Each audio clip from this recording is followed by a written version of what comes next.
Perfecto, muy buenos días. Otro excelente día para estar acá en otra sesión de USPER Latinoamérica, o sea, donde hacemos esta excelente charla con grandes invitados de la región y del mundo para discutir lo que más nos interesa, que es el Point of Care Ultrasound, la ecografía de pie de cama en el paciente pediátrico, y tanto en emergencias como en cuidados intensivos, etcétera. Hoy tenemos el placer de presentar a la presentación de ecosonografía transcranial en el paciente pediátrico crítico de la doctora Frances Fuenmayor, acá pediatra intensivista, actualmente jefa de servicio de emergencia de trauma y choque del Hospital Pediátrico Baca Ortiz, profesora de posgrado de cuidados intensivos de la Universidad de San Francisco, profesora de posgrado de emergencia y desastre de la Universidad Católica de Quito, certificación WinFocus, autora de un excelente libro de cuidado crítico pediátrico y uno de los referentes de la ecografía en paciente pediátrico en crítico acá en Latinoamérica. Es un placer contar en el día de hoy con usted, Doc. Y bueno, sin mucho preámbulo, porque va a ser una excelente charla, pueden ir dejando a los demás invitados que se vayan aproximando al chat, pueden ir dejando las notas en el chat para ser contestadas al final de la charla por nuestra disertante en el día de hoy. Y sin más, Doc, le dejo adelante con su presentación y muchas gracias. Sí, buenos días con todos. Gracias por la invitación. Me honran con la misma y con su presencia. Espero que esta conferencia sea de su agrado y podamos aprovechar de todos los datos importantes que podemos obtener de ella. Gracias.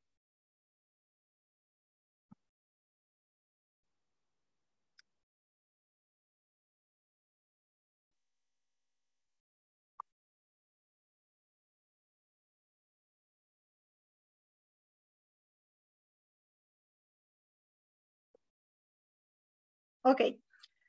Todos sabemos que la atención neurocrítica pediátrica es un campo de rápida evolución, ya que la lesión cerebral siempre va asociada con incrementos de mortalidad.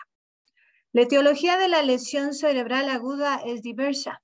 Incluye patologías que provocan lesiones en el cerebro como tal, que son las lesiones traumáticas, los accidentes cerebrovasculares, o cualquier disfunción orgánica en la que pone en riesgo al cerebro. La prevención de la lesión cerebral secundaria es un principio fundamental de la atención neurocrítica.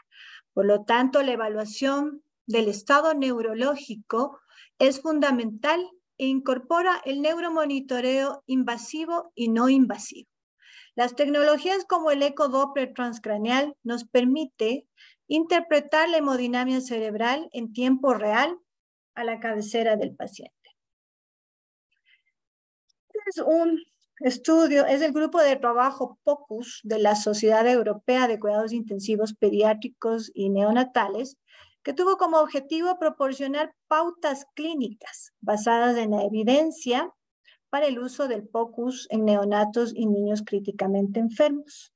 Y las recomendaciones que se hacen en relación a lo que es el POCUS cerebral nos indica lo siguiente: que el POCUS es útil para detectar patrones de flujo sanguíneo cerebral, sugiriendo la presencia de arresto, con un acuerdo y una calidad de evidencia.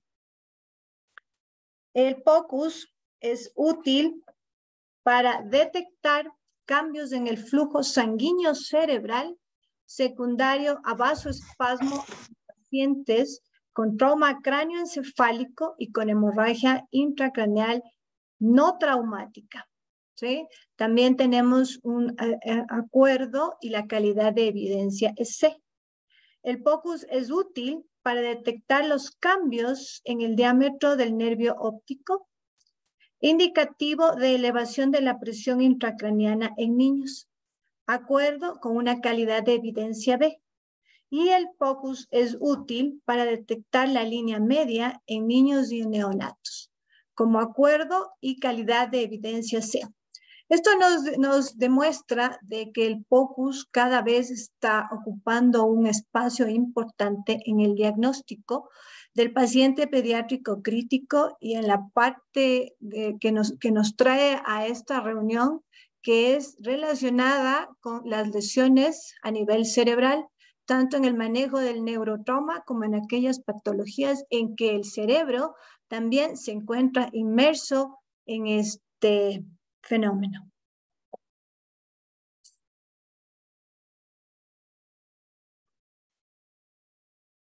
Este es otro estudio que se conoce como IMPRESSIVE-2. Este es un estudio prospectivo internacional multicéntrico, ¿sí? Que compara el índice de presión intracraniana con un estándar de referencia. En este caso, la prueba de cribado lo que hace es descartar la hipertensión intracraneal en pacientes con lesión cerebral, ¿sí? Fueron alrededor de 262 pacientes que fueron analizados y aquí se hizo una comparación entre la presión intracraneal medida en forma invasiva, ¿sí? Y la presión intracraneal medida por el Doppler transcraneal. Dentro de las cosas de relevancia que demostró este estudio es que la presión intracraniana por Doppler tenía un valor predictivo negativo alto, ¿sí? Para descartar hipertensión intracraneal y puede ser útil para médicos en situaciones en las cuales el método no invasivo no está a la disposición, porque esto no es patrimonio de todos los centros en donde podemos tener esta alternativa que es el monitoreo de presión intracraniana. Esto es un estudio interesante porque el valor predictivo fue negativo, es decir, el porcentaje más alto no tuvieron hipertensión intracraniana.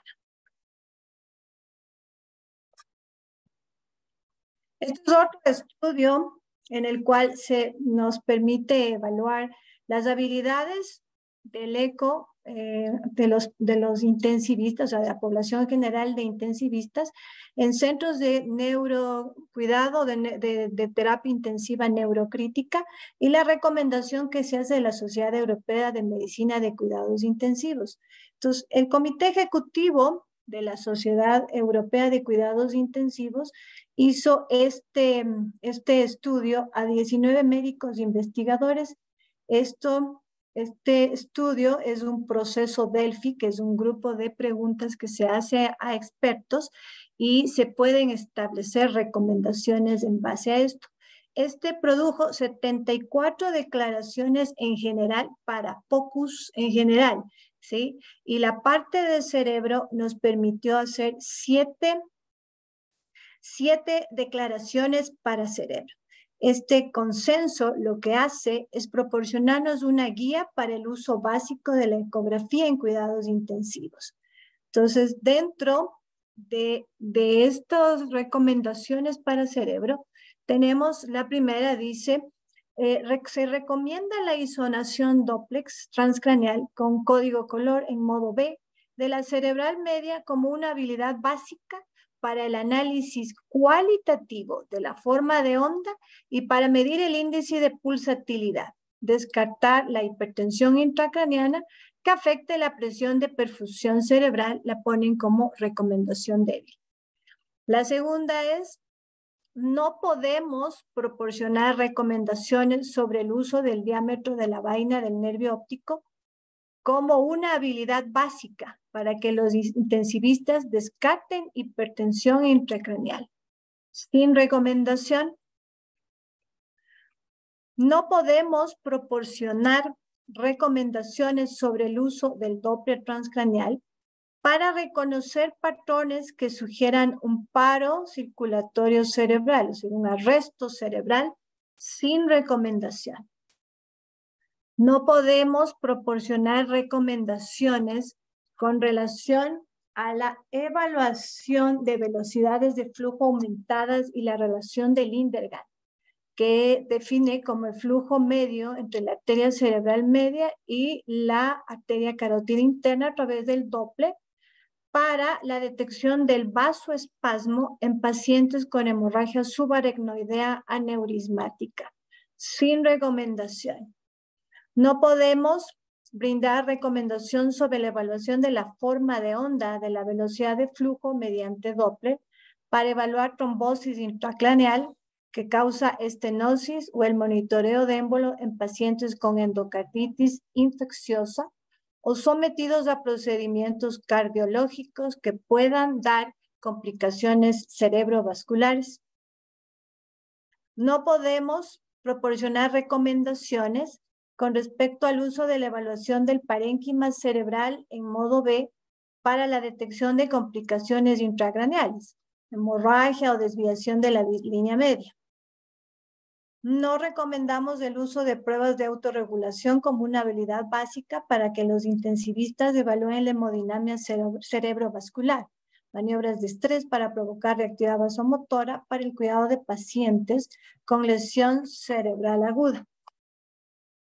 Es decir, como ustedes ven aquí, este consenso nos establece siete recomendaciones en relación al cerebro, en donde todas están endosadas en el manejo del Doppler y la visualización de los flujos de los vasos a nivel intracerebral, en las cuales las recomendaciones no son de peso, ¿no? Eso es una cosa importante. Las recomendaciones no son de peso. Este es otro estudio importante en la cual nos permite ver cuáles son los niveles de destrezas.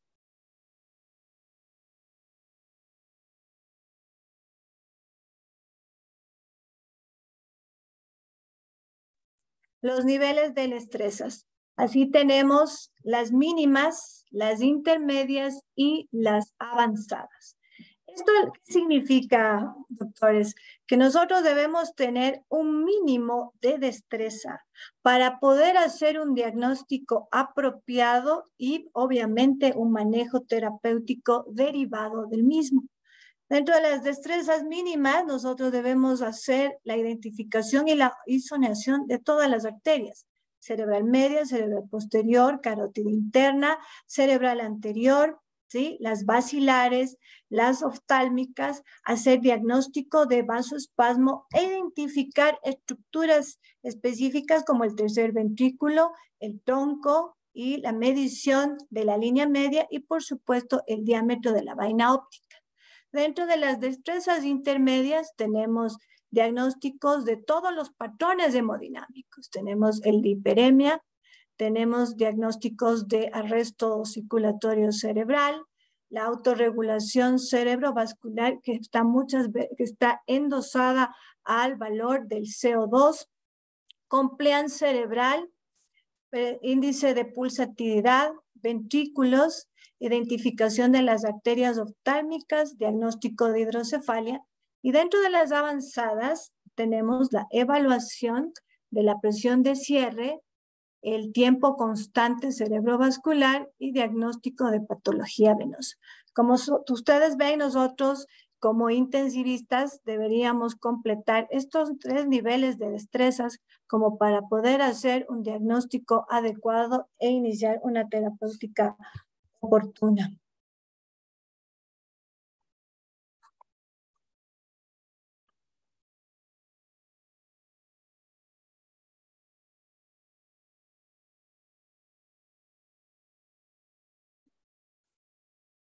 Muy bien, vamos a hablar ahora de lo que es el Doppler transcranial después de haber hecho una revisión de algunos consensos. Realmente la mayor parte de ellos son consensos de expertos, ¿no? Se necesita todavía muchos más estudios que nos permitan datos estadísticos más específicos para poder inclinarnos a o B o C procedimiento en relación al uso del Doppler transcranial y los resultados que podemos obtener de estas. Y sabemos que el Doppler transcranial es una técnica de ultrasonido no invasiva a la cabecera del paciente. ¿Qué es lo que va a hacer? Medir velocidades del flujo sanguíneo de las arterias cerebrales. mide velocidades de flujo y estima cambios en el flujo sanguíneo cerebral, pero no mide ese flujo en valores absolutos. Utiliza áreas u orificios naturales del cráneo como ventanas acústicas para insonar cambios hemodinámicos. La ventana acústica más utilizada para evaluar la hemodinamia cerebral global es la ventana transtemporal, a través de la insonación de la arteria cerebral media. El Doppler transcraneal, a través de una onda, determina 3 velocidades de flujo y los índices hemodinámicos de la misma, ¿no es cierto? Entonces vamos a tener la sistólica, la diastólica, la media, y de estas derivadas el índice de resistencia, el índice de pulsatividad y el índice de Lindergan. En condiciones normales, el flujo intracraneal, las arterias cerebrales son menos pulsátil que el resto de las arterias del cuerpo y es fundamental repetir los exámenes del Doppler para medir los cambios hemodinámicos en tiempo real y evaluar las tendencias de los parámetros evaluados o la respuesta en un ensayo terapéutico. Esto es súper importante porque tiene mucho que ver con la valoración repetida de nuestros pacientes cada vez que uno hace un cambio, tanto en la parte ventilatoria, en la parte hemodinámica, tenemos que hacer una nueva valoración para ver si aquellas medidas terapéuticas que hemos implementado han mejorado la condición del paciente o la evolución es mala. Este es un pequeño esquema de cómo está la circulación cerebral. Entonces, ¿qué es lo que vamos nosotros a evaluar? Aquí tenemos el triángulo. Entonces, se emplea primero transductores de baja frecuencia, entre 1 y 5 MHz. La potencia del Doppler al mínimo posible, idealmente con configuración para Doppler transcraneal. En los ecógrafos ya vienen los software establecidos para Doppler intracraneal. Se identifica la arteria y se aplica el Doppler continuo. La caja de medición en el punto que se desea registrar el flujo y se ajusta al tamaño del vaso, con la corrección del ángulo de insonación para alinearlo con la dirección del flujo. Lo que nosotros vamos a medir: velocidad sistólica pico, velocidad media promediada, velocidad diastólica. Y de esto podemos inferir los índices de pulsatividad, de resistencia y el índice de Lindergan.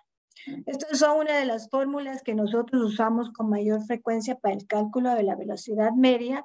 Son 2 velocidad diastólica más velocidad sistólica dividido para 3.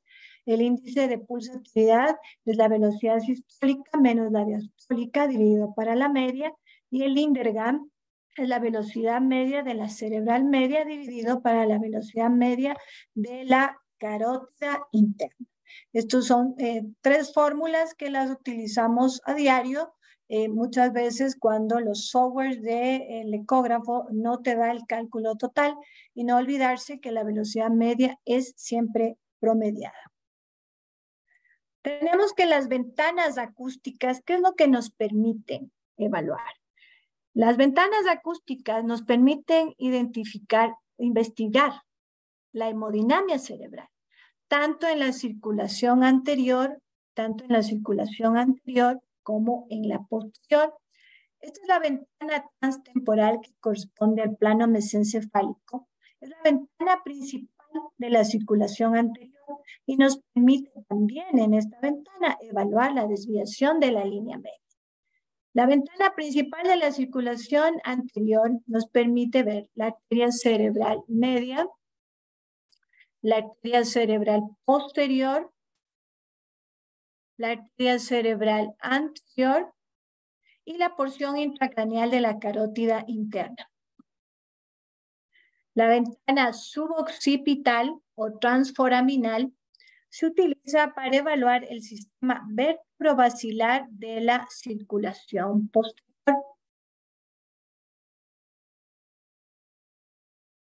La ventana transorbitaria permite la evaluación. La ventana es ideal para pacientes con una mala ventana temporal. Permite la evaluación de los vasos oftálmicos y el sifón cariotidio y se usa también para la medición del diámetro de la vaina óptica. Esto es súper importante, ya que con estas ventanas podemos obtener varios datos en relación a velocidades de flujo, a índices de resistencia, a desplazamiento de la línea media y a los diámetros de la vaina del nervio óptico. La evaluación de la hemodinamia cerebral.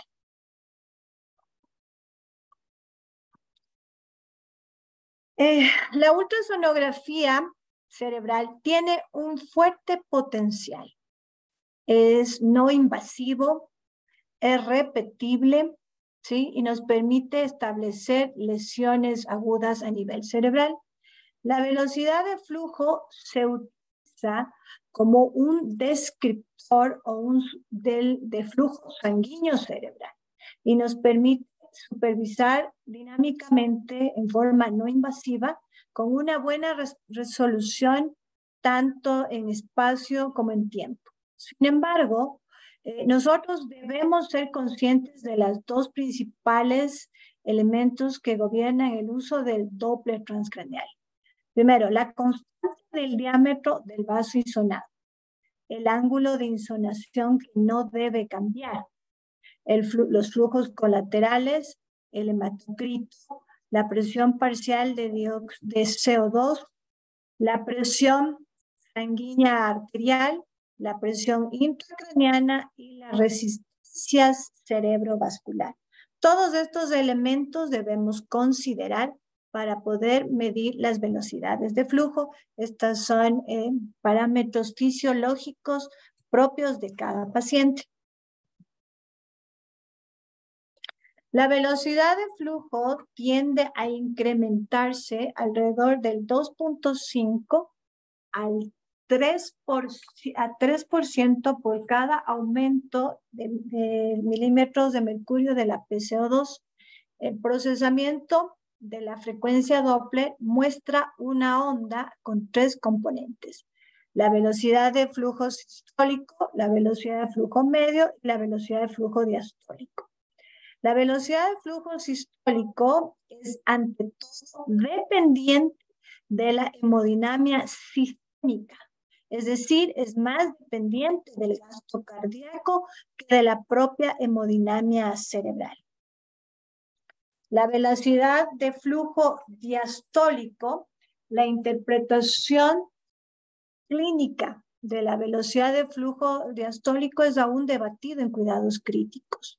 La velocidad diastólica podría ser considerado un índice de hipoperfusión cerebral debido al hecho de que una disminución de la presión de perfusión cerebral atribuida a un aumento de la presión intracraneana es reflejado como una disminución de la velocidad de flujo diastólica. Cuando la presión intracraneana aumenta el valor a un dato muy alto, el flujo diastólico cerebral puede llegar a 0. Con el incremento continuo de la PIC, el flujo sanguíneo diastólico reaparece, pero en la dirección opuesta. Es decir, es un flujo reverso.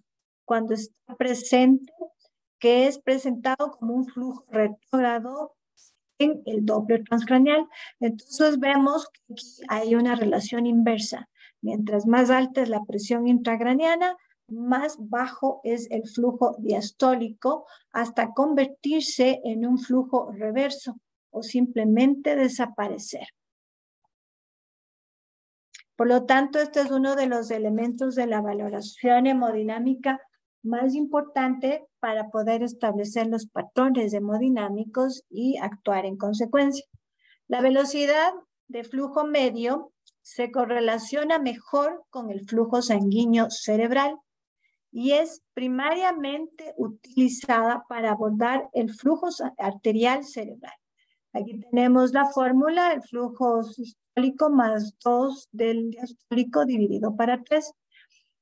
Es lo que nosotros tenemos. Esta es una tabla interesante que nos permite ver la velocidad media de las diferentes arterias cerebral anterior, posterior, carótidas, oftálmica, basilar y el sifón carotídeo. Esto es importante para tener en consideración. Este es el último documento donde podemos establecer estos valores como para poder hacer relaciones. Entonces, como les dije, la velocidad diastólica y la velocidad media son los dos componentes más importantes hoy por hoy de la evaluación hemodinámica del paciente.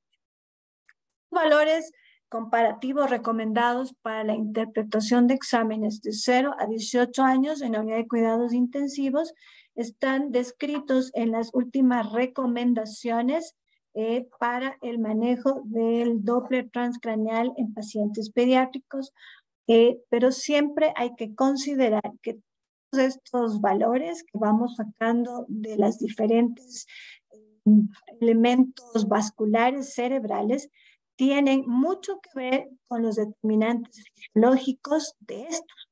Entre estos, fontanelas abiertas, edad, anemia, viscosidad, hematocrito, temperatura, CO2, tensión arterial, actividad mental, circuitos extracardíacos y patología aórtica, el uso de drogas vasoactivas. Estos son importantes determinantes que nosotros debemos considerar antes de hacer las mediciones y obtener los diferentes datos al respecto. Aquí tenemos, de acuerdo a las edades, de la sistólica, la media y de la diastólica. El índice de pulsatividad. El índice de pulsatividad lo que nos da es una información sobre la hemodinamia cerebral que se deriva de la onda de Doppler transcraneal.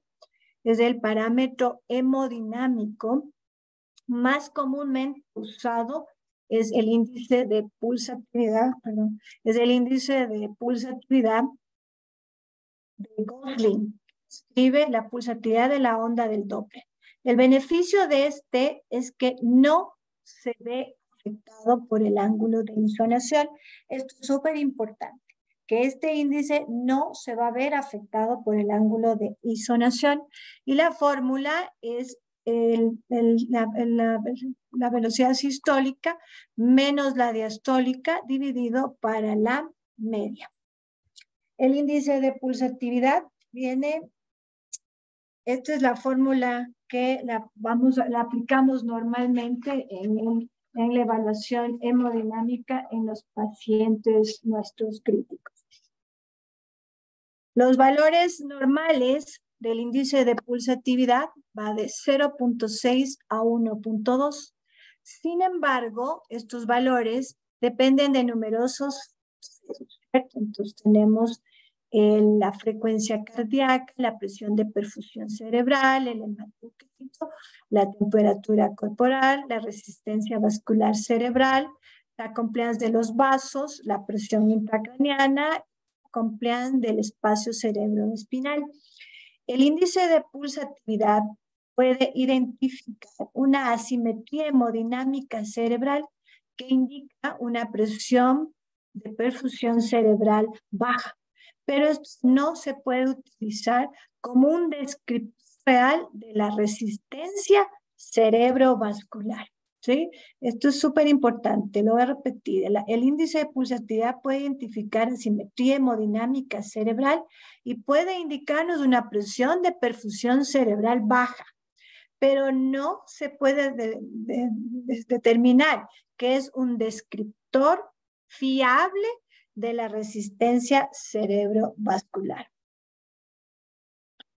Dentro de las condiciones que pueden modificar el índice de pulsatividad tenemos la hipercapnia, es decir, la PCO2 alta, la hiperemia, el vasoespasmo, las malformaciones arteriovenosas, la anemia, la fiebre, el gasto cardíaco aumentado, el recalentamiento seguido después de una hipotermia, la hipertensión arterial, la estenosis arterial intracraneana y el uso de ECMO, que puede aumentar el índice de pulsatividad, la hipocapnia, es decir, los valores de PCO2 bajos, la presión intracraneana, la hipotermia, la hiperviscosidad sanguínea, la disminución de la presión de perfusión cerebral, el arresto circulatorio cerebral, la regurgitación aórtica, la oclusión de las arterias intracraneanas, edad avanzada,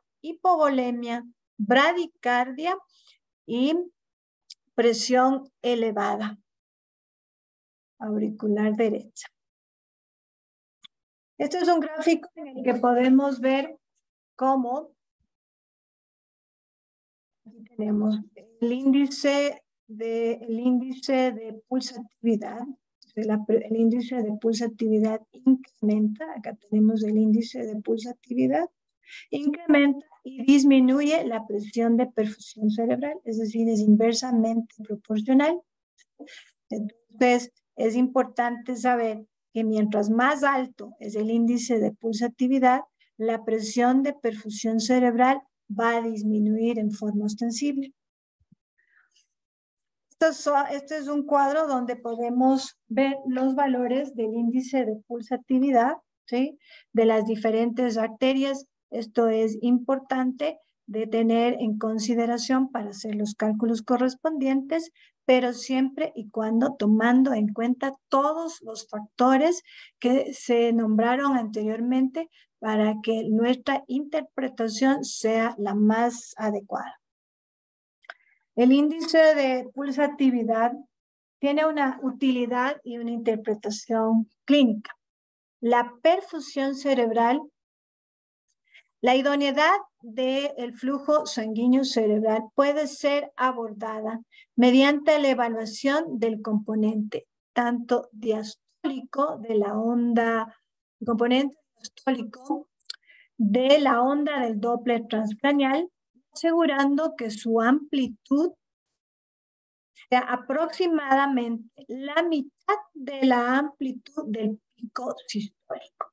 Si es menos, el clínico podría hacer lo siguiente: incrementar la presión sanguínea del paciente usando líquidos endovenosos, vasopresores o mediante la transfusión sanguínea.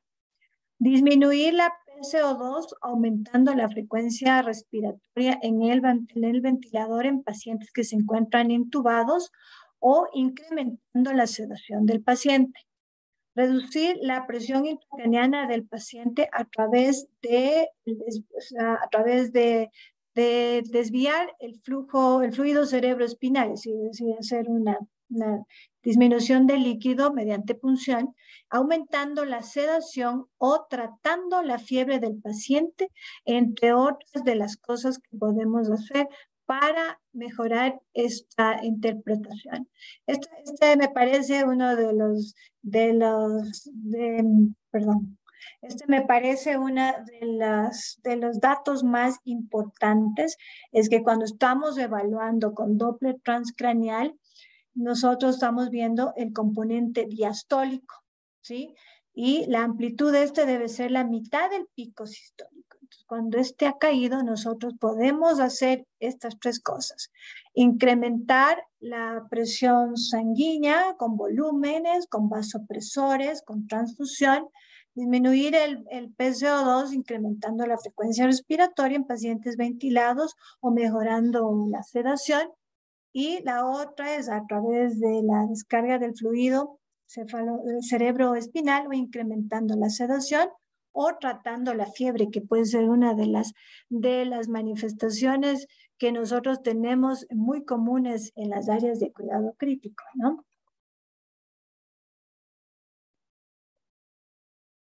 En esta imagen nosotros podemos ver la relación, ¿sí?, de los valores de IP en pacientes con hiperemia y versus el vasoespasmo, ¿no? O estenosis. Miren, tenemos el IP es menos a 0.6 el normal de 0,6 a 1,1. Aquí tenemos baja pulsatividad, la hipertensión intracraneal moderada entre 1,2 y 1,6. Van bajando los picos, la hipertensión intracraneal severa entre 1,7 y 1,9. Y por supuesto la asistolia cerebral, que es la ausencia completa, ¿no? Aquí tenemos alta pulsatividad, baja y alta pulsatividad. Este es un cuadro, es una imagen que describe muy bien cuando nosotros estamos inclusive viendo las imágenes en el eco, nos permite hacer un diagnóstico visual de cómo está la curva y nos permite establecer frente a qué situación hemodinámica estamos. Este es un gráfico interesante, ¿no? Porque ¿qué es lo que nos demuestra aquí? Esta es una relación entre la onda de la presión intracraniana, ¿sí?, y la onda espectral del Doppler. Esto es la onda de la presión intracraniana y la onda espectral del Doppler, ¿no es cierto? Entonces, aquí tenemos que la presión de pulsatividad, la presión en este lado, la presión de pulsatividad de la onda de presión intracraniana es obtenida con PIC. Esto nos demuestra una compliance normal. Esto nos indica que es una compliance normal. El P1 en el monitoreo de PIC corresponde al flujo arterial. El P2 corresponde a la compliance y el P3 corresponde al flujo venoso. La compliance normal es que el P2 esté por debajo del P1, es decir, la compliance cerebral esté por debajo del P1. Es un patrón, ese es un patrón de compliance normal. Y la pulsatividad de onda del eco, la onda Doppler, es con un patrón de resistencia baja. En cambio, en este otro recuadro o esta otra figura, tenemos igualmente la relación entre la onda generada por el monitoreo de presión intracraniana y la onda espectral del Doppler. Aquí lo que vamos a observar es que existe la PIC con una, ¿qué es lo que vamos a observar aquí? Que la presión pulsátil es mucho más baja, es decir, P2 es mayor que P1. Entonces aquí es un modelo, este es un modelo de presión pulsátil por PIC, es un modelo de baja compliance. Este es un modelo de compliance normal y este es un modelo de baja compliance porque se recuerdan que el P1 corresponde al flujo arterial, el P2 a la compliance cerebral y el P3 al flujo venoso. En este caso, el P2, que es la compliance cerebral, está mucho más alta que el flujo arterial. Entonces, aquí ya lo que nosotros estamos viendo, ¿sí?, que es un modelo de baja compliance. Pero el modelo de baja compliance, tenemos modelo de baja compliance y tenemos el modelo de alta resistencia,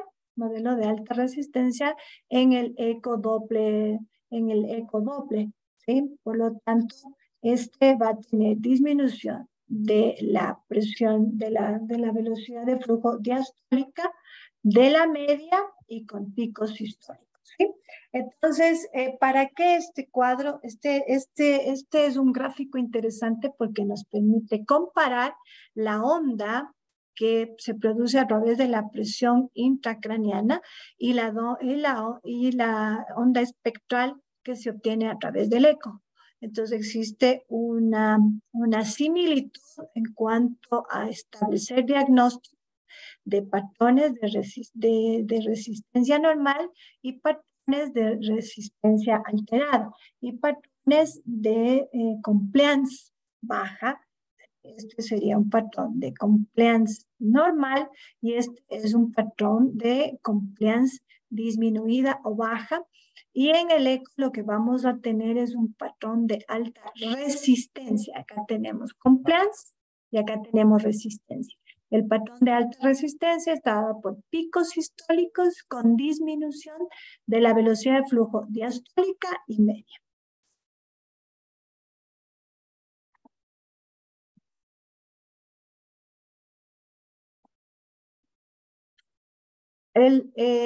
Doppler transcranial nos permite establecer importantes valores.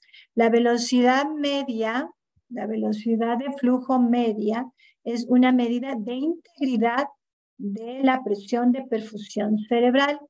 El índice de pulsatividad nos estima la resistencia cerebrovascular y la compliance intracraneal. El valor normal del índice de pulsatividad en la mayoría de los territorios arteriales va a ir entre menos de 1.2, es decir, 0.2 a 1.2. Sin embargo, en la arteria oftálmica, la presión intracraneana es más alta.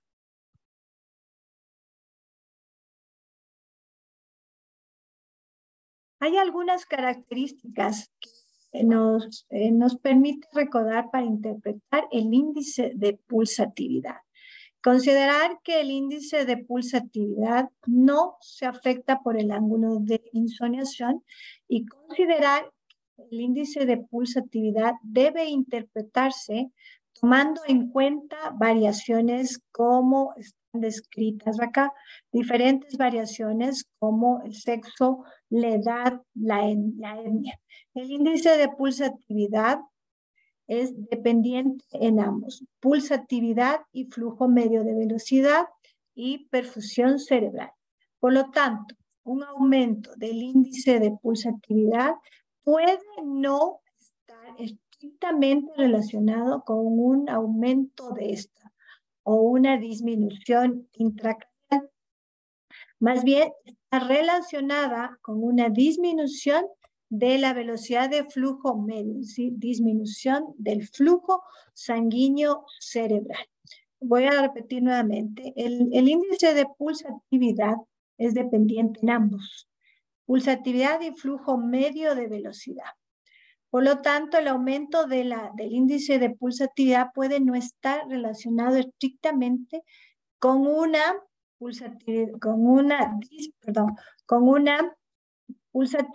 disminución del flujo intracraneal, más bien podría estar relacionado con una disminución de la velocidad de flujo medio, ¿sí? Esto podría, sí, establecerse e interpretarse de esa manera.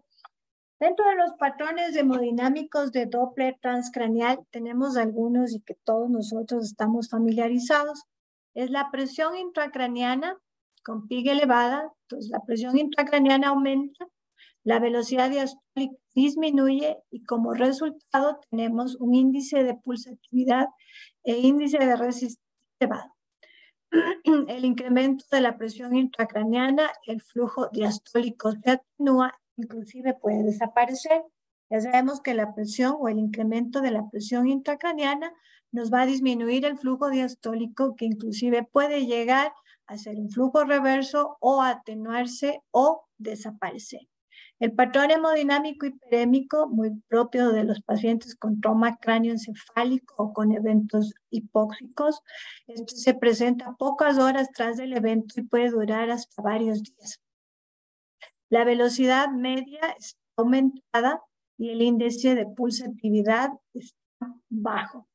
El patrón hemodinámico isquémico o hipoperfusión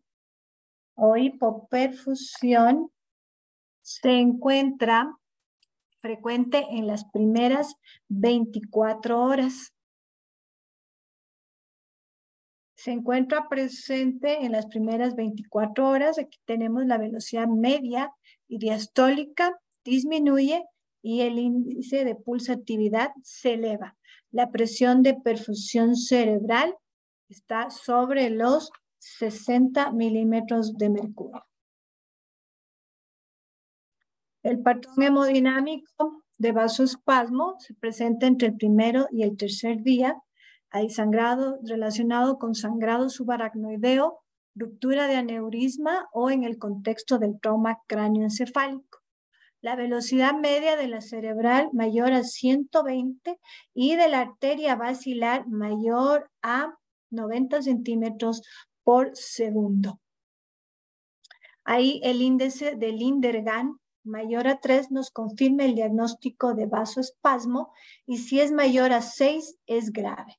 Para la circulación posterior, el vasoespasmo dará un promedio de vacilar mayor a 90 centímetros por segundo. Y la parada circulatoria cerebral evalúa la arteria cerebral media y el tronco de la basilar. Y los patrones compatibles son las espigas sistólicas pequeñas, el flujo diastólico reverso de forma mantenida o onda de flujo oscilante y la desaparición de todo flujo intracerebral. Ahí tenemos un patrón de hiperemia, ¿sí? En el patrón de hiperemia tenemos presiones sistólicas altas, con velocidad de flujo media alta y con el IP bajo, o en este caso podemos observar cómo es la forma de la presentación en la imagen ecocardiográfica. Acá tenemos un patrón de isquemia, ¿sí? En el patrón de isquemia vamos a tener una velocidad diastólica muy disminuida, como vemos acá. Miren, el patrón diastólico está totalmente caído, con picos históricos y con una IP muy alta, 2.5, es un patrón de isquemia. Este es un patrón de onda de flujo oscilante con flujo diastólico ya reverso. ¿Sí ven? Este es el flujo diastólico ya reverso que lo vemos en pacientes con parada circulatoria cerebral. El flujo oscilante con flujo diastólico reverso ya se observa en pacientes con parada circulatoria cerebral. Aquí tenemos otro modelo con flujo oscilante y flujo diastólico reverso. Este es un paciente con un accidente cerebrovascular, con una isquemia bihemisférica que terminó en muerte encefálica. Este es un algoritmo interesante que nos permite establecer que nomás nosotros podemos optar para el monitoreo multimodal en pacientes para lograr identificar el deterioro fisiológico de los pacientes con trauma cráneoencefálico. Tenemos obviamente la evaluación sistémica, presión arterial, saturación de oxígeno, ETECO, temperatura, glucosa, el estado neurológico, la clínica, los gases, las imágenes, la presión intracraneal, PIC, Doppler transcraneal y el diámetro de la vaina del nervio óptico.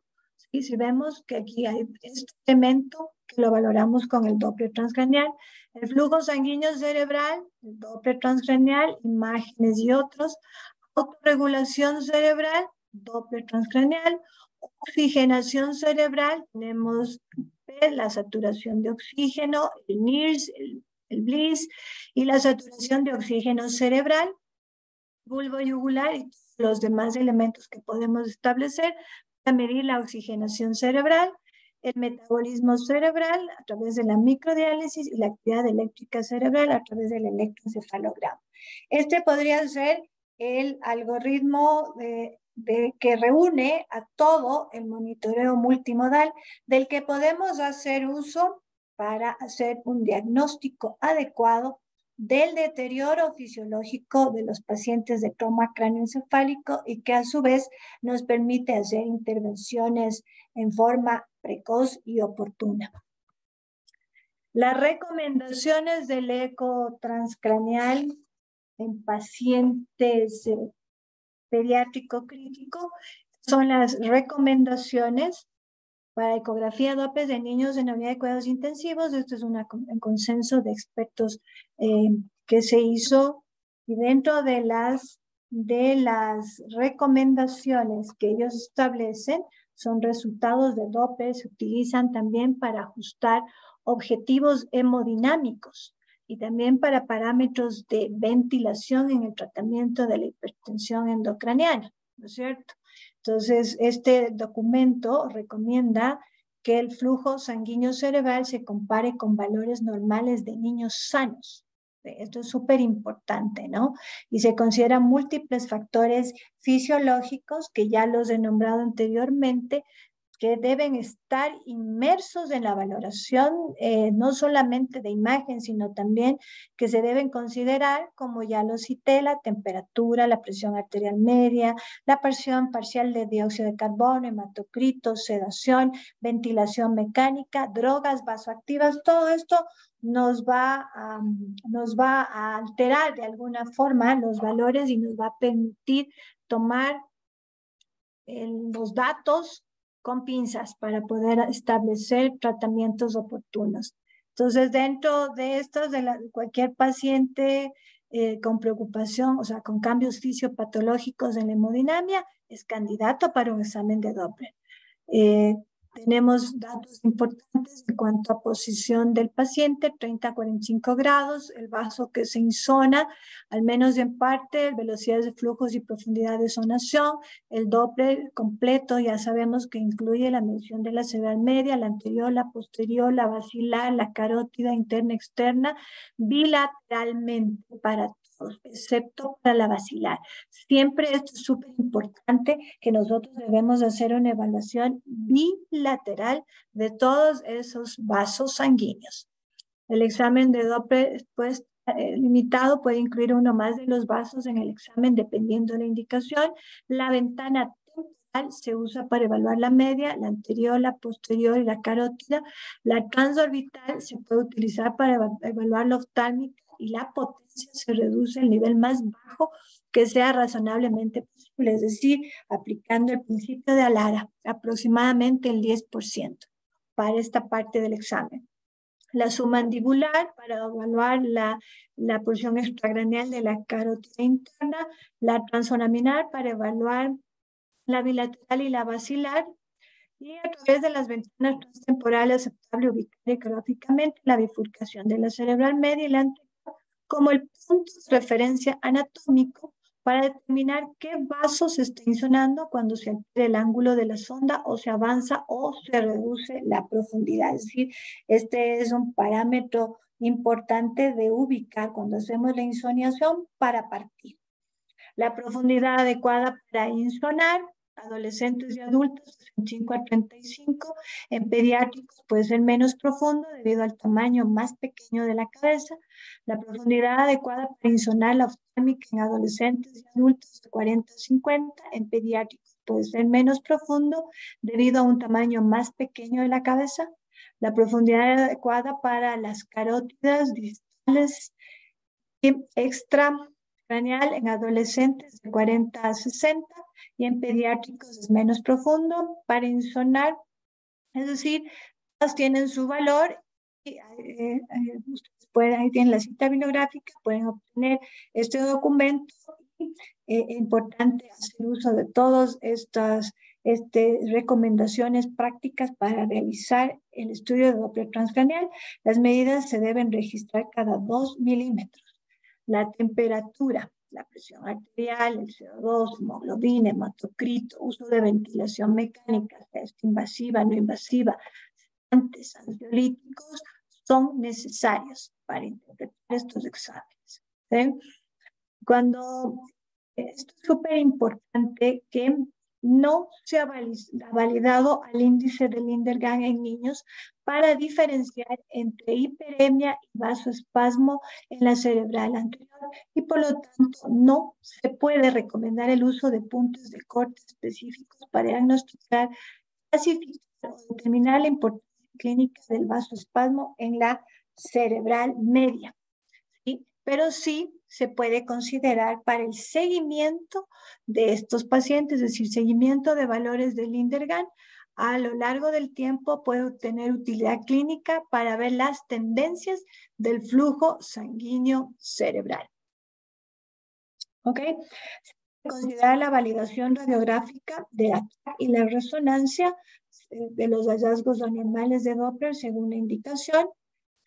Y una cosa súper importante, ¿no? Las personas que realicen e interpreten el Doppler en cuidados intensivos deben estar acreditados por esa institución para hacerlo. Súper importante, más que acreditado, tener un cierto nivel de entrenamiento, ¿no? Eso me parece a mí súper importante el tener este nivel de entrenamiento. Este documento nos permite establecer ciertas recomendaciones del Doppler transcraneal. Este es una encuesta práctica que se hicieron a neurointensivistas, ¿sí? Y dentro de las aplicaciones que se establecieron, o sea, se hizo en 43 hospitales, de si estos o no estos realizaban Doppler transcraneal. Entonces, dentro de las recomendaciones que ellos pudieron entregar a este estudio, es que nosotros podemos ver, en este caso tenemos, ya. En este caso lo que vamos a tener es vasoespasmo en las imágenes o condiciones asociadas con alto riesgo, ¿sí? Tenemos infecciones, inflamación. ¿Cuál es el objetivo? Afectar las estrategias terapéuticas, es decir, hacer un manejo en pacientes sintomáticos. ¿Cuándo se debe actuar? Cuando tenemos imágenes de vasoespasmo, en condiciones que se asocian un alto riesgo de vasoespasmo, como es el trauma cráneoencefálico, la hemorragia subaracnoidea, infección, inflamación. ¿Sí? Nosotros debemos actuar dentro de las 72 horas de admisión por trauma cráneoencefálico y hemorragias aneurismáticas, y diariamente a partir de entonces. La frecuencia y la duración pueden guiarse por presentación clínica del paciente, presentación clínica del paciente, conocimiento de factores de riesgo de vasoespasmo y curso clínico temprano. En el caso de pacientes con síntomas de accidente cerebrovascular por estenosis arterial intracraneal en imágenes con o sin infarto agudo, para evaluar la progresión o regresión, o sea, ¿cuál es el propósito de hacer Doppler? Es evaluar la progresión o regresión de enfermedad oclusiva o para monitorear los efectos del tratamiento, que en este caso pueden ser médicos o endovasculares, y para dar un seguimiento longitudinal. Estas mediciones se deben hacer, las mediciones en las 24 horas de inicio de los síntomas, y se deben hacer mediciones en serie, ¿sí? Para cuando se conoce, o sea, cuando se ha establecido ya que existe estenosis arterial. En el trauma cráneoencefálico conocido, ¿sí? ¿Para qué vamos a hacer el Doppler transcraneal? Para evaluar en forma indirecta, en forma indirecta un aumento de la presión intracraneal, para detectar émbolos que podrían estar asociados o no con mayor riesgo de accidente cerebrovascular, para detectar desórdenes de perfusión, como sería oligoemia, hiperemia, y para guiar el manejo de la presión de perfusión cerebral. Esto también se debe iniciar a las 72 horas, y la frecuencia y duración puede ser guiada, y la frecuencia y duración puede guiarse por la presentación clínica del paciente y el curso clínico temprano. Esto es súper importante porque aquí nos permite establecer en fenómenos de vasoespasmo que están relacionadas con patologías de alto riesgo, como el trauma cráneoencefálico, las hemorragias subaracnoideas, la infección, la inflamación, que forma parte del 90% de la patología del sistema nervioso central que recibimos de nuestras unidades de cuidado crítico. La valoración con Doppler debe ser tan inmediata como las 72 horas, ¿sí? Y con una frecuencia importante que nos haga ir guiando el manejo de este paciente para evitar que existan mayores factores de riesgo de vasoespasmo. En cuanto a los síntomas de accidente cerebrovascular, que es otra de las patologías que también tenemos, eso se debe hacer inmediatamente a las 24 horas y en cuanto al trauma cráneoencefálico a las 72 horas. Es decir, con pacientes con escala de Glasgow de menos de 8, es un trauma cráneoencefálico grave. Es decir, que el eco debe iniciarse de esa manera de acuerdo a las recomendaciones que se hizo en este estudio, ¿sí? Para nosotros tomarlas en consideración y aplicarlas en nuestras unidades de cuidado intensivo. En cuanto a la sepsis, nosotros estamos viendo que la sepsis está asociada, ¿sí?, a una disfunción orgánica relacionada, una disfunción cerebral asociada a la sepsis, ¿sí? Más frecuente que incrementa el riesgo de mortalidad. Hay hipoperfusión. La hipoperfusión y la isquemia contribuyen a la disfunción cerebral asociada a sepsis, tanto como un mecanismo fisiopatológico primario como la lesión cerebral secundaria. Importante, ¿no? El Doppler transcraneal, aunque no es capaz de cuantificar el flujo sanguíneo cerebral, puede detectar cambios en tiempo real en la hemodinamia cerebrovascular. La autorregulación, la autorregulación cerebral puede ocurrir un aumento de la resistencia cerebrovascular en la sepsis. Esto es súper importante, que el deterioro de la regulación,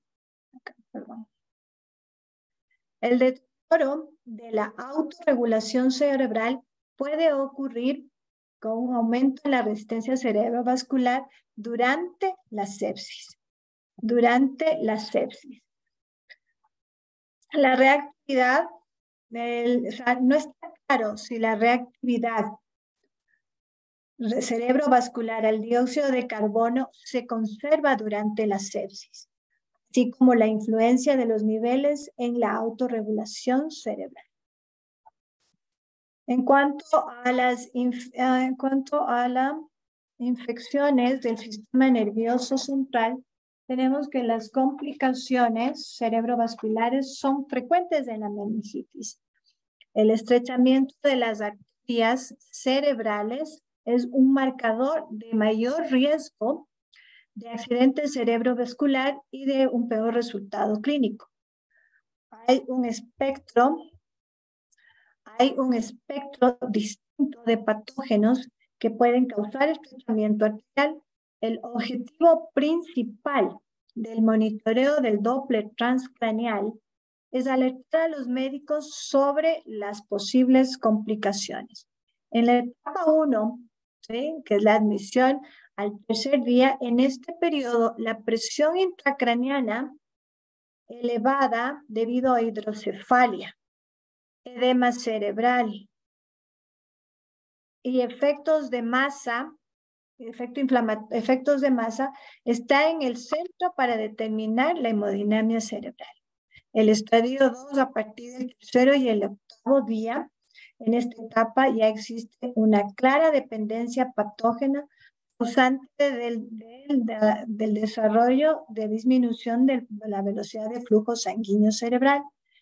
El primer signo de un flujo sanguíneo cerebral alterado es la desaparición de la ventana sistólica y como resultado el aumento de bajas frecuencias. Desaparece la ventana sistólica en este tipo de pacientes. En la fase hepática aguda, un síndrome potencialmente serio caracterizado por una disfunción hepática bioquímica, hay una alteración bioquímica y con trastornos de coagulación, por ende la encefalopatía. El edema cerebral y la hipertensión intracraniana complican el 75 al 80% de los pacientes diagnosticados con fase hepática aguda, grado 3 o 4 de encefalopatía hepática aguda y con encefalopatía grado 3 a 4, ¿sí? La medición invasiva de la presión intracraneal ha sido considerada como el gold estándar o el método de elección para el monitoreo de la presión intracraneal acompañando a la encefalopatía hepática aguda. El neuromonitoreo no invasivo es una alternativa adecuada si los eventos adversos de las técnicas invasivas. El estudio de la hemodinamia cerebral por Doppler transcranial permite establecer 5 patrones hemodinámicos: hipoperfusión, alta resistencia, hiperemia, vasoespasmo, arresto circulatorio, con implicaciones pronósticas y terapéuticas. El uso del Doppler transcranial junto con la monitorización de la saturación de oxígeno cerebral, es decir, monitoreo yugular, del bulbo yugular, es un monitoreo hemodinámico y metabólico, podrían ayudar a entender la fisiopatología de la encefalopatía hepática. Es decir, podemos establecer estas técnicas que usamos para trauma cráneoencefálico para los pacientes con falla hepática. Importante. En pacientes con descompresión o cranectomía, tenemos que el Doppler transcranial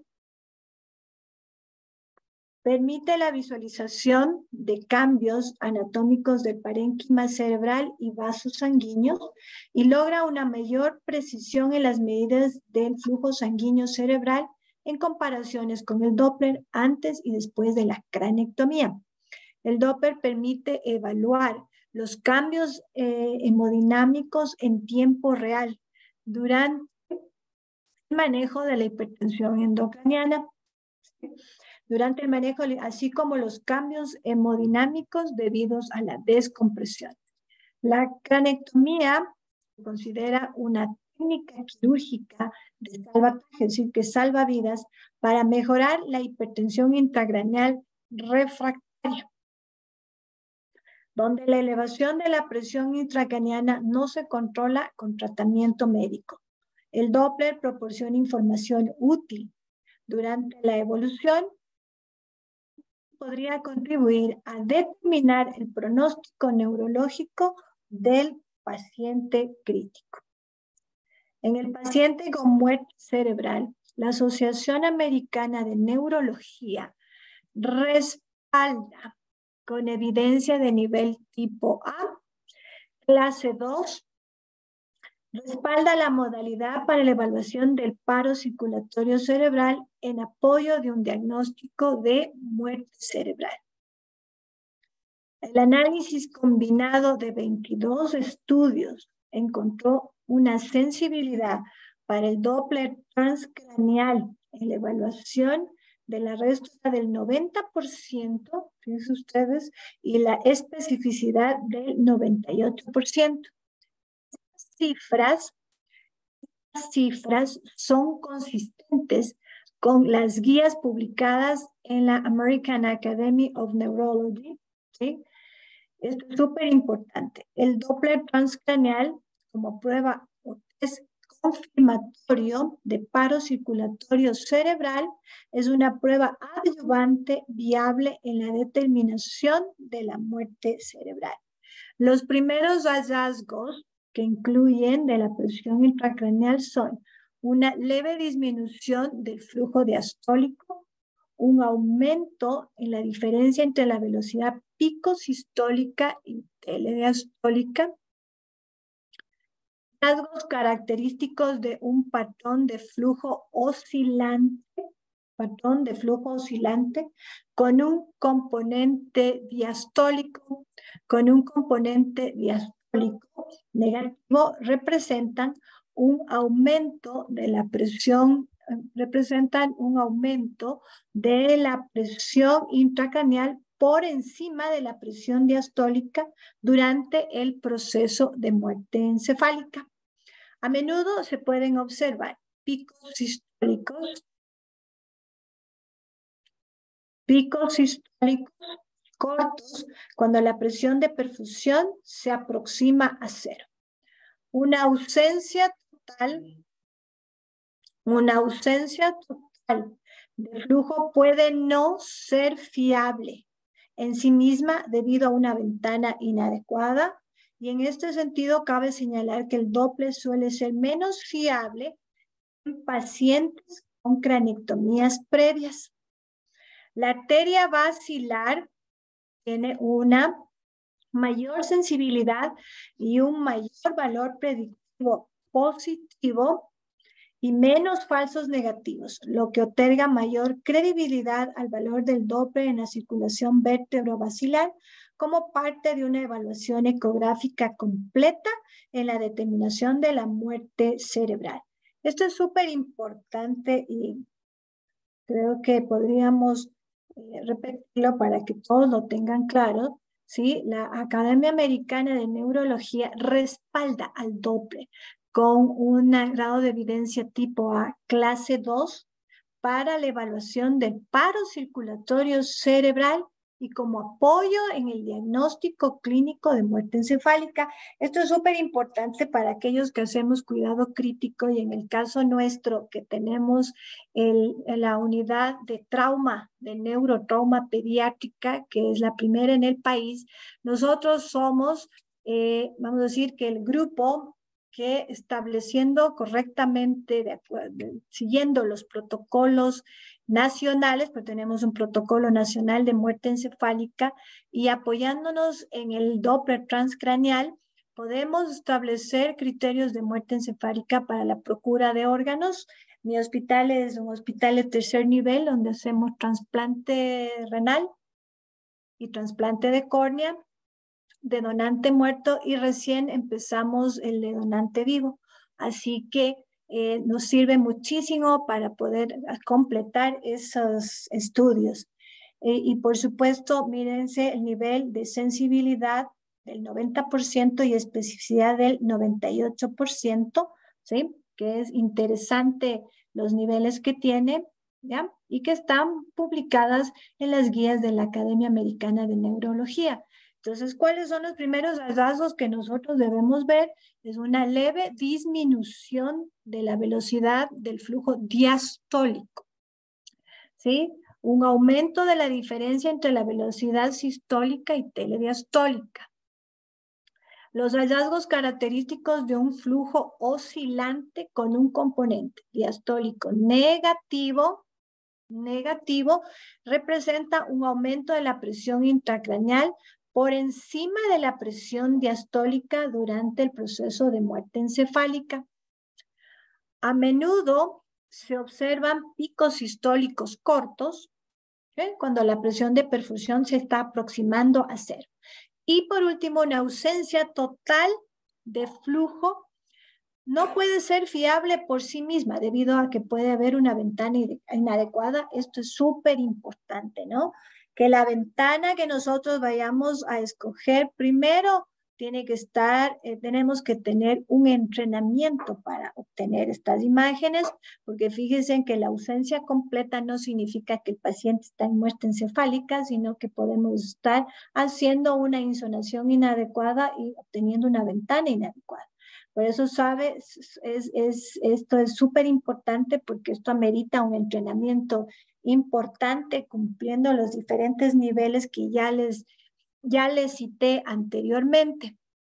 Y por último, podemos pensar que este Doppler puede ser menos fiable en pacientes que ya vienen con craniectomías. Muchos de nosotros recibimos de estos pacientes ya con craniectomías y empezamos a hacer valoraciones después. La arteria basilar, la que se estableció con una mayor sensibilidad y con mayor valor predictivo positivo, para que nos da una mayor credibilidad en el valor del Doppler en la circulación vértebro-basilar como parte de la evaluación. Entonces, ¿qué es lo que nosotros debemos insonar? La cerebral media y la basilar. Las dos deberíamos hacerlo como para hacer un diagnóstico aproximado de muerte cerebral. Las consideraciones, el cambio de la línea media. En el paciente con neurotrauma o con lesión cerebral aguda, el desplazamiento de la línea media a menudo representa una situación potencialmente mortal que requiere diagnóstico y tratamiento urgente. un desplazamiento mayor a 0.5 centímetros. En la tomografía computarizada se asocia con un mal resultado neurológico y un desplazamiento mayor a 1 con un aumento de la mortalidad. Además de los traumatismos, los hematomas y las masas intracraneales, también puede causar un desplazamiento de línea media. La TAC de cerebro es el estándar de oro para el diagnóstico de el desplazamiento o cambios en la línea media. Sigue siendo el gol estándar, ¿no? Sigue siendo el gol estándar. Sin embargo, esto puede no estar disponible de inmediato, no es fácilmente repetible en poco tiempo, presenta efectos secundarios y es un entorno intransigente para pacientes en estado crítico que se someten a todo tipo de seguimientos. Por estas razones, varios autores han comenzado a experimentar con el uso del ultrasonido para la detección de el desplazamiento o cambios en la línea media con el objetivo de ayudar al diagnóstico oportuno e identificar la necesidad de un tratamiento agresivo en los pacientes neurocríticos, tanto en UCI como en urgencias. Ahí tenemos cómo se realiza la medición del diámetro de la línea media. Estamos insonando.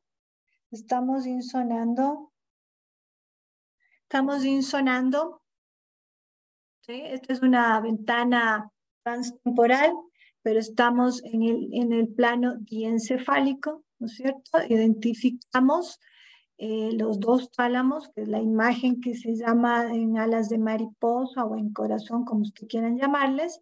Vemos el doble riel, que equivale, estamos viendo al tercer ventrículo. Trazamos una línea perpendicular hasta el centro del doble riel y luego trazamos una que nos incluya el largo completo hasta la tabla contralateral. Esta es una de las medidas que yo normalmente la hago con mayor frecuencia. Entonces ahí tenemos la fórmula. El diámetro A es el ipsilateral. Este es el A, de aquí a acá. El B es el total, ¿sí? Dividido para 2. Cuando este es mayor de 2.5 milímetros es significativo. Hay una cosa que es súper importante, es que esto debe ser homologado o comparado con la evaluación en la medición de la línea media en la tomografía computarizada. Ya sabemos que los valores del gol estándar de la línea media siempre van a ser, la tomografía siempre va a ser el gol estándar en estos casos. Entonces, ¿qué es lo que vamos a utilizar para la medición ecográfica de la línea media? Tenemos la ventana transtemporal, como les expliqué. Podemos utilizar los transductores sectoriales o convexos. Identificamos los pedúnculos cerebrales, están acá. Y la imagen en forma de corazón. La sonda la vamos a poner hacia craneal en ángulo de 10 grados y la posición de la línea media en la posición del tercer ventrículo. Del tercer ventrículo del punto de referencia. ¿Sí ven? Tercer ventrículo, las imágenes hipoecoicas definidas por dos líneas paralelas, que son estos de acá, las dos líneas paralelas. ¿Sí? ¿Ok? Entonces, es significativo cuando es mayor a 2.5 milímetros. Ahora vamos a pasar a la medición del diámetro de la vaina del nervio óptico. Sabemos que la ecografía puede ser una herramienta potencialmente útil para valorar de manera no invasiva la presencia de la presión intracraneana elevada.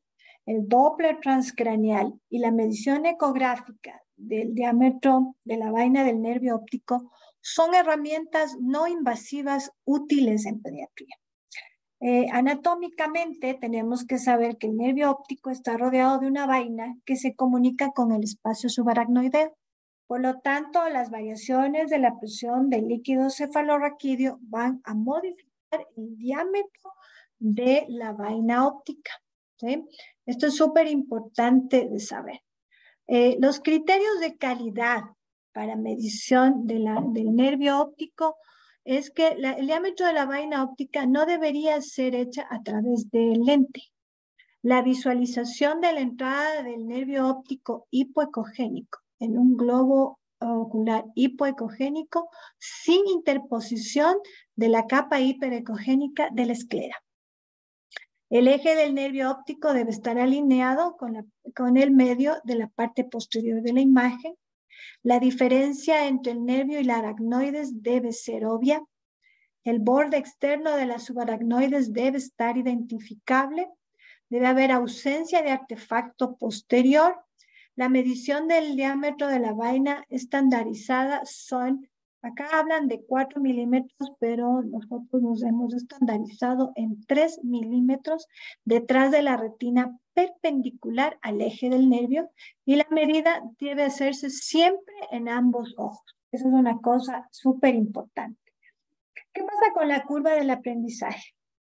El ecografista o sonografista experimentado debe ser entre 10 medidas y 3 medidas de estas deben ser anormales. Los novatos deben hacer entre 20 y 25 medidas. La relación entre la vaina del nervio óptico y la presión intracraneal no es lineal. Se fijan el requisito bastante importante para poder hacer este tipo de estudios. Esto amerita que uno... Esto amerita que tengamos un entrenamiento frecuente y una repetición en un mismo paciente. Fíjense en ustedes. Ahí tenemos anatómicamente lo que yo les dije, ¿sí?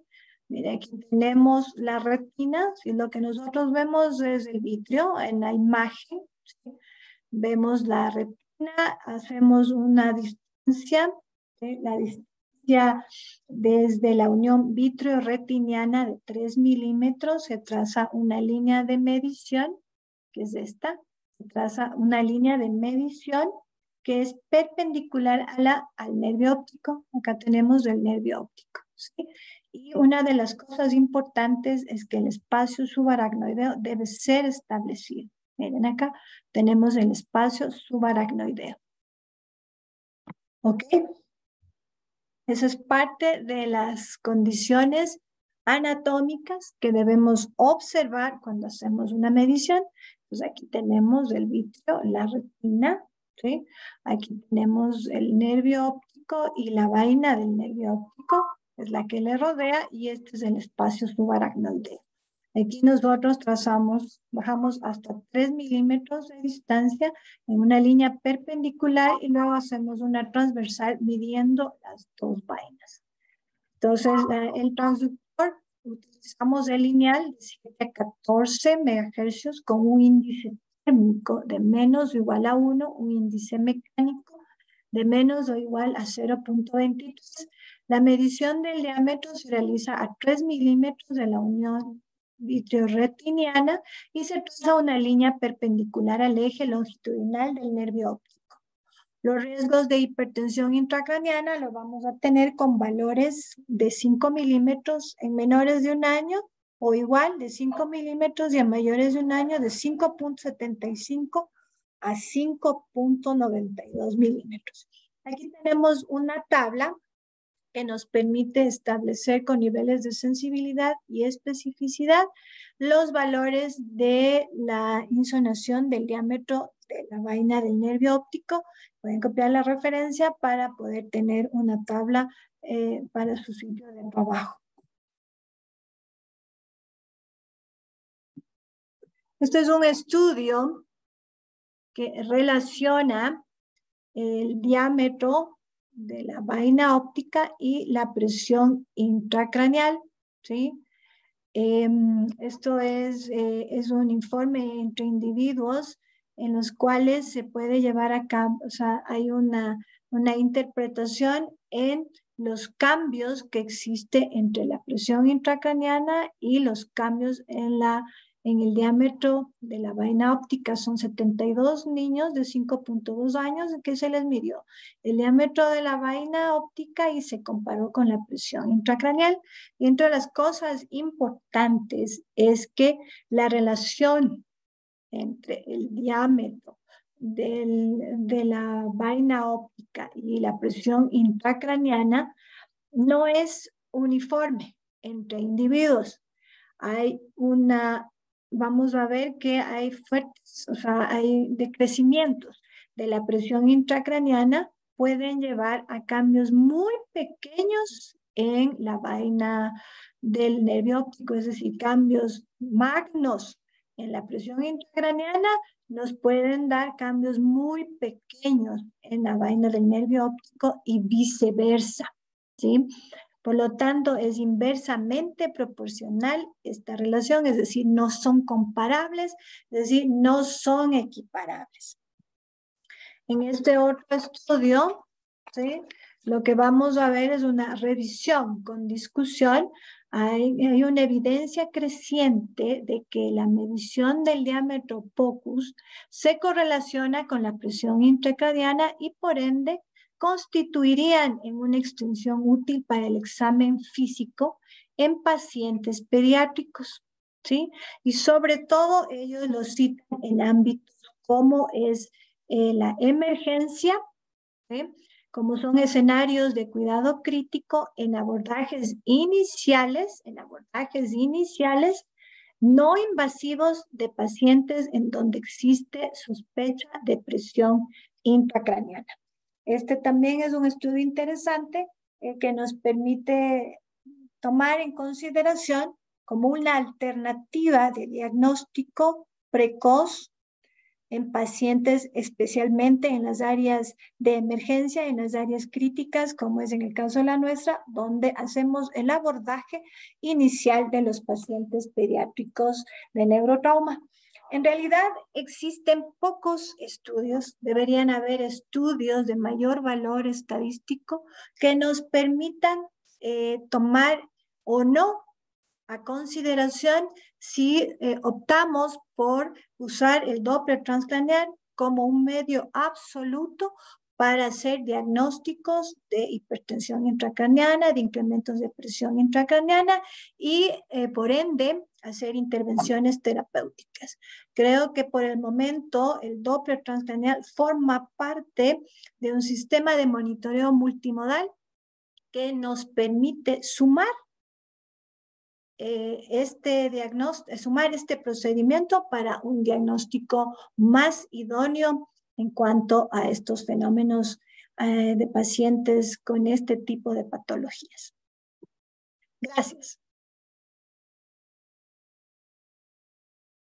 Bueno, agradecer a la doctora Frances. Realmente ha sido una charla muy profunda. Yo pienso que es una de las revisiones más grandes que se ha hecho de las consideraciones de Doppler transcranial en paciente pediátrico crítico. O sea, bastante, sobre todo muy amplia. Gracias. Amplia. De hecho, yo tenía varias preguntas, pero cada vez que pasabas a una nueva, ibas contestando que las preguntas antes de hacerlas. Yo creo que quedan muy pocas preguntas por hacer. Por eso exhorto a... sí, de verdad que sí. Ya la No, primera tiene todo claro. sí, las tenía apuntadas acá, pero bueno, pasabas una diapositiva y entonces me la contestabas. Y digo, bueno, ya casi no hace falta. De todas formas, exhorto al auditorio, a las personas que están acá, que te desean mucha, o sea, hay varios compañeros acá, Karina, que saluda, Marina, Michelle López, Luis Llano de Argentina te pone excelente disertación. Mauricio Cantillano también te felicito también, Frances, Marco Erasto, David Pascual Rojas también te felicita. Y aquí veo que, bueno, tenemos a Javi. Javi, ¿quieres hacer alguna pregunta? Es que no tengo nada que preguntar, como decís vos, Alfredo. ¿Qué más vas a preguntar? Ha sido brillante y amplio, excelente. Creo que es esta de las grabaciones que nos va a quedar para repasar, para volver a mirar, para poder compartir con nuestros colegas que nos gusta el neurointensivismo. Así que me alegro muchísimo de haber compartido esta sesión con vos, Franz, y te lo agradezco de todo corazón que hayas participado en nuestro espacio, y felicitaciones y gracias.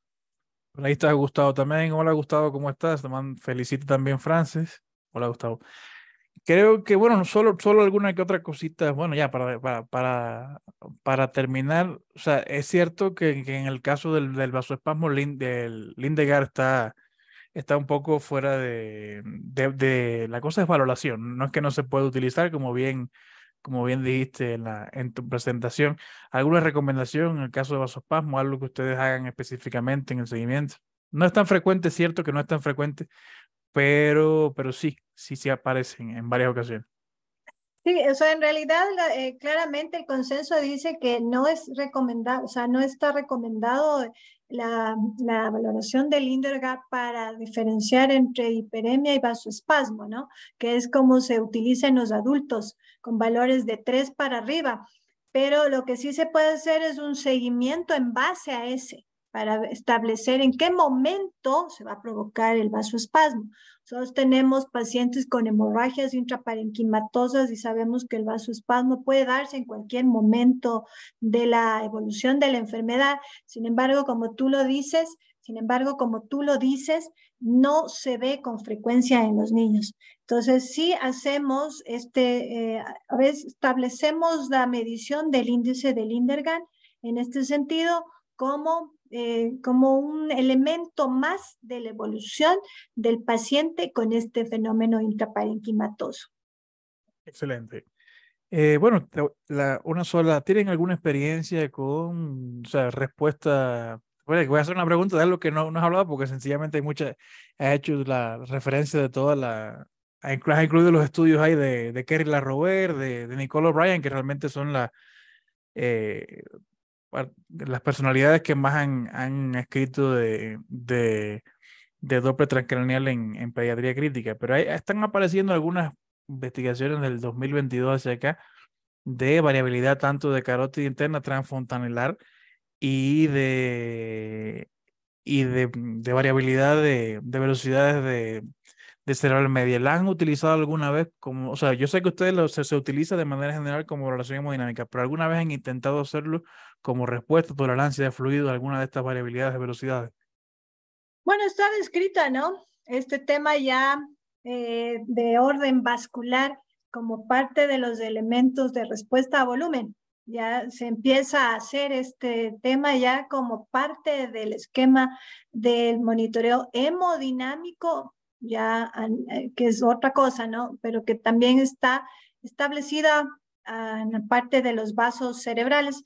Nosotros estamos empezando a hacer esto, ¿sí? Todavía tenemos como un patrón de referencia muy claro, que es la variabilidad pico-flujo aórtico, que esa es la que nos da, la que tiene el mayor nivel de sensibilidad y grado de evidencia para establecer la respuesta a volumen, y esa es la que estamos utilizando nosotros hasta el momento. Las otras, como la elevación de la pierna, la distensibilidad, las colapsabilidades de las cavas, ya no están en boga, y esta nueva de los vasos cerebrales, que todavía está en una etapa de hagamos y saquemos valores a ver si se correlacionan o no. De acuerdo, excelente. No tengo más preguntas, Doc, que realmente ha sido una charla excelente, yo pienso que se puede utilizar como un review, o sea, les puede quedar a todos aquellos que consulten después su charla en el canal de YouTube como un review para todo aquel que quiera ver la evidencia actual del uso de la ecosonografía en paciente pediátrico, especialmente crítico, y la puede utilizar hasta como una metodología de estudio, incluso para llevarla a cabo en su práctica. También Daisy Guerrero le pone ahí en el chat, excelente disertación, y le agradece. Y bueno, Javi, ¿alguna otra consideración, alguna otra pregunta de los amigos, alguna otra cuestión? No, nada más que, insisto, con el agradecimiento. Muy pesado lo mío de agradecer tanto, pero nada más. Nada más liberar a toda la gente este sábado al mediodía en Argentina, un poco más temprano por allá. Sí. Muchísimas gracias por acompañarnos, y les dejo las últimas palabras de despedida a usted, compañero Alfredo. Ya, ya. Ok, bueno, excelente. Como les dije, aquí les queda agradecer nuevamente, Francis. Nos repetimos con el agradecimiento, pero es bueno siempre tener, tratar de mantener este nivel de excelencia en las charlas que tenemos cada sábado y que siempre es una oportunidad para compartir, para disertar, para sobre todo esto, el debate, que es la manera más importante que tenemos de aprender cada día con la participación de todos, ¿no? Y bueno, desearles a Francia y al resto de los participantes un excelente fin de semana.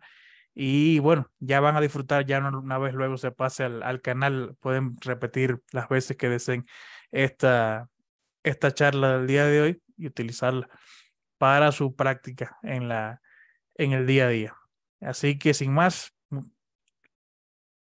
¿alguna otra? Gracias. ¿Ah? Sí, yo quería agradecerles la invitación. Para mí ha sido realmente un gusto participar de esto. La ecografía creo que es una pasión y a todos los que nos gusta, realmente nos apasionamos con el tema. Así que gracias una vez más y pues quedo a las órdenes. Bueno, hasta luego, tengan un excelente fin de semana.